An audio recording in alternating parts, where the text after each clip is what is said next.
Bismillahirrahmanirrahim. Assalamualaikum warahmatullahi wabarakatuh. Pada kesempatan kali ini saya akan menjelaskan tentang prosedur penetapan kadar Na2CO3 dan NaHCO3. Jadi penetapan kadar natrium karbonat dan natrium bikarbonat dalam campurannya. Jadi kita punya sampel campuran antara Na2CO3 dan NaHCO3.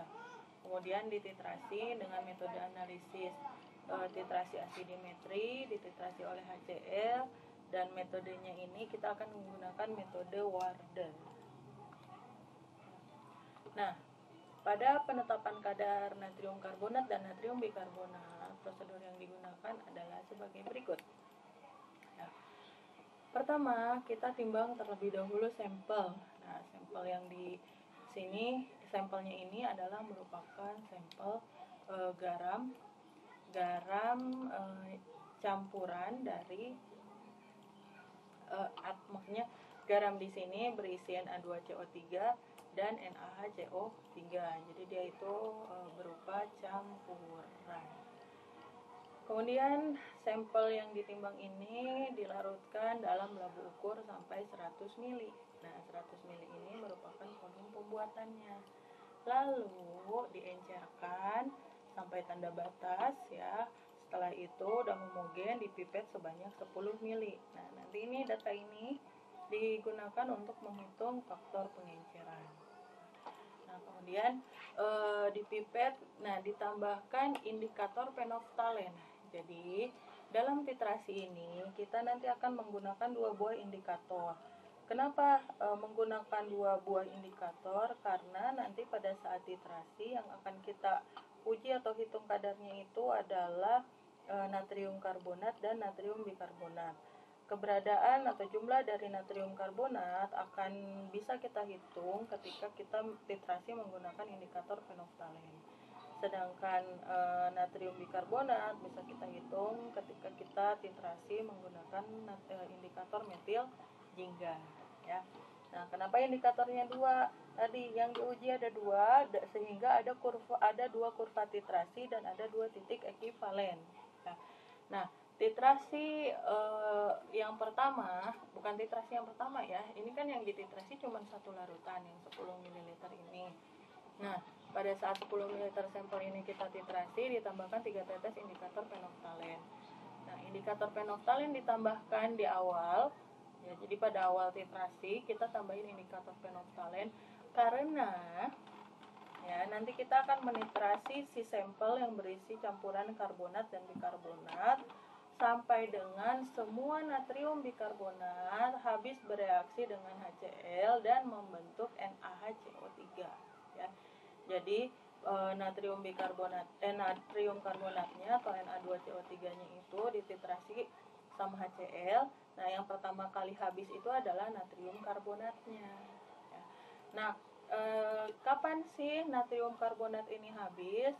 Jadi natrium karbonat ini mempunyai nilai pH jadi campurannya ini ya pada mulanya campuran ini, si sampel ini, si larutan ini mempunyai pH sekitar 11,6.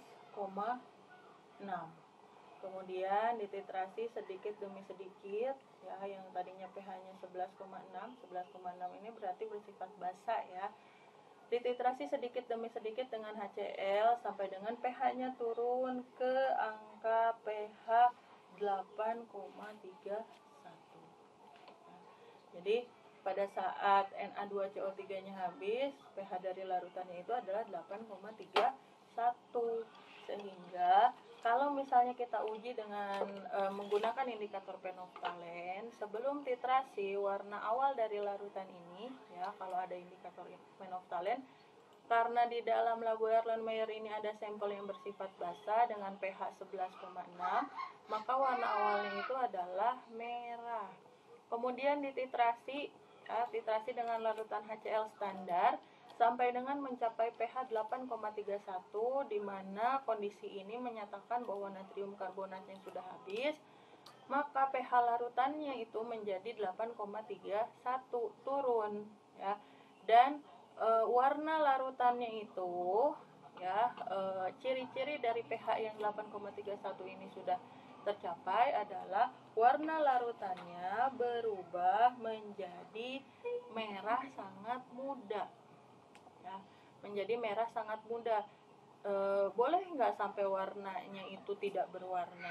Boleh, tapi kalau misalnya hasil titrasinya itu warnanya tidak berwarna, khawatir terlewat. Jadi supaya titik akhirnya itu tepat, maka warna titik akhir yang kita amati untuk mendapatkan nilai volume yang pertama adalah warna merah yang sangat muda, ya. Nah, pada saat warnanya merah sangat muda, maka volume titrasi bisa kita catat. Ya, catat volume titrasinya sebagai V1. Kemudian setelah itu kita titrasi kembali, ya. Tapi sebelum dititrasi, larutan yang ada di dalam Erlenmeyer ini yang tadi sudah berisi 10 mili sampel dan indikator phenolphthalein, ditambahkan kembali indikator yang lain, yaitu indikator metil jingga sebanyak 3 tetes. Karena larutannya ini sudah tidak berwarna, kemudian sifatnya masih basa, sedikit basa, ya, pH-nya itu pada nilai pH 8,3, maka warna larutannya ketika ditambahkan metil jingga itu menjadi berwarna jingga. Jadi sebelum dititrasi kembali dengan HCl, warna larutannya itu menjadi berwarna jingga, ya. Nah, kemudian dititrasi kembali dengan HCl, ya. Jadi kan tadi kita sudah punya nih data volume V1, terus dilanjutin titrasinya. Jadi si buretnya itu ditutup aja kerannya, nggak usah dienolin lagi, ya. Udah dicatat pH-nya, kemudian kita cek lagi nih volumenya masih di skala yang V1 atau enggak, ya. Kalau misalnya agak turun, ya berarti bikin catatan volume awal untuk titrasi dengan indikator metil jingga, ya.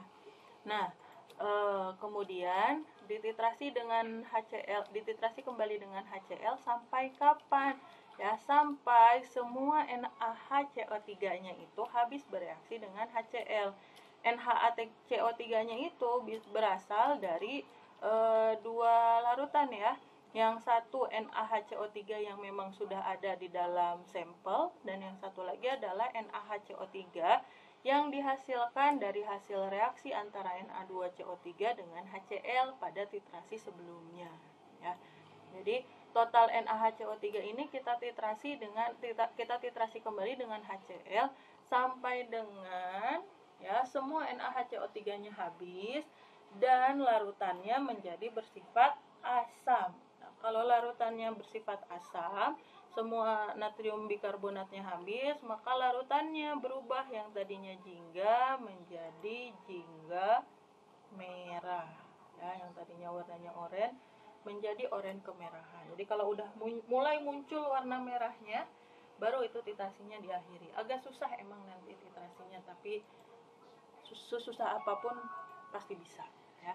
Nah, kemudian dari situ nanti kita dapat nih data volume titrasi yang kedua, ya, dicatat kembali. Ini nanti ada data V1, ada data V2, catat, ya. Ingat pada saat standar titrasi yang ini melanjutkan dari titrasi yang pertama, buretnya jangan dienolin lagi, ya, tapi dilanjutkan. Nah, kemudian udah dapet nih nilainya itu, volumenya itu udah dapet. Ya, kita didihkan si sampelnya. Jadi volume keduanya udah dapet nih, warnanya udah merah. Kita didihkan kembali. Kenapa harus dididihkan si sampelnya? Sampel ini dididihkan supaya nanti pada saat titrasi itu kan ada kemungkinan nih terbentuk CO2. Bukan ada kemungkinan, memang akan terbentuk CO2. Nah, CO2 yang terbentuk ini dia akan mempengaruhi hasil titrasi, ya. Sehingga keberadaan CO2 ini harus dihilangkan, ya. Dihilangkannya dengan cara bagaimana? Dengan cara dipanaskan, ya. Jadi dipanaskan.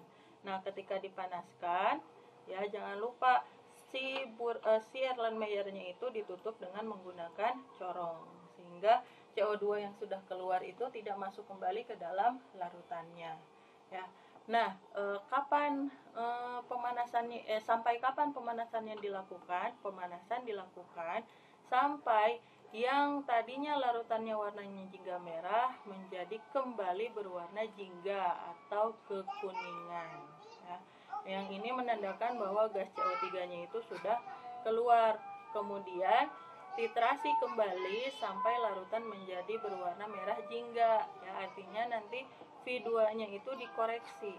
Nah, dikoreksi apakah hasilnya apakah nanti warnanya berubah jadi kuning atau tidak. Kalau misalnya berubah menjadi kuning, maka kita titrasi lagi dan volume V2-nya dikoreksi, diganti menjadi volume setelah titrasi kembali setelah larutan ini dididihkan, ya. Jadi volume V2-nya diambil dari sini. Kemudian ulangi lagi titrasi sampai didapatkan volume peniter yang konstan. Ingat ya, volume peniter yang konstan itu mempunyai selisih volume 0,05 ml. Setelah itu baru deh kita hitung persen Na2CO3-nya dengan persen NaHCO3 dengan rumus seperti ini. Aduh, ini ketutup. Kita hapus dulu. Nah, dengan rumus seperti ini ya. Nah, di dalam rumusnya menghitung persen Na2CO3 itu faktor pengencer sampel diambil dari data ini ya, 100 dibagi 10, kita kan bikin 100 di pipet 10. Kemudian dikali 2 kali V1, berarti volume yang ini dikali 2 dikali normalitas HCl dari hasil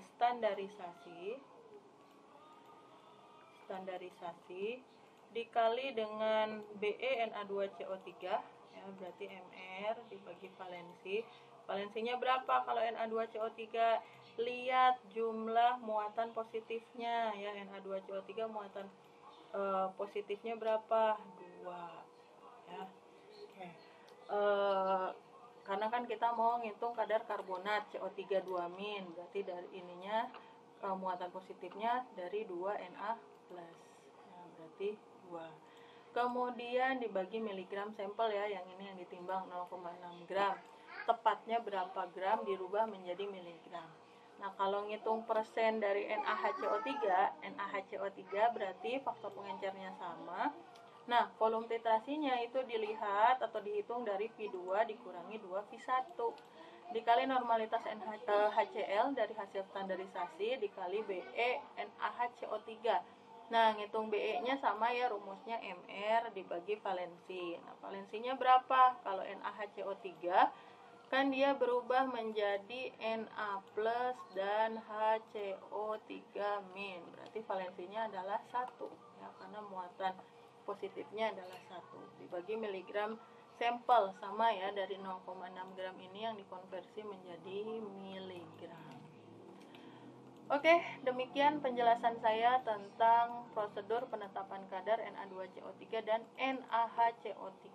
Mudah-mudahan bisa kalian pahami. Dan selanjutnya setelah ini saya akan menjelaskan tentang perhitungan dari prosedur penetapan kadar Na2CO3 dan NaHCO3 menggunakan data hasil titrasi dari siswa SMK Bani Saleh. Terima kasih. Assalamualaikum warahmatullahi wabarakatuh.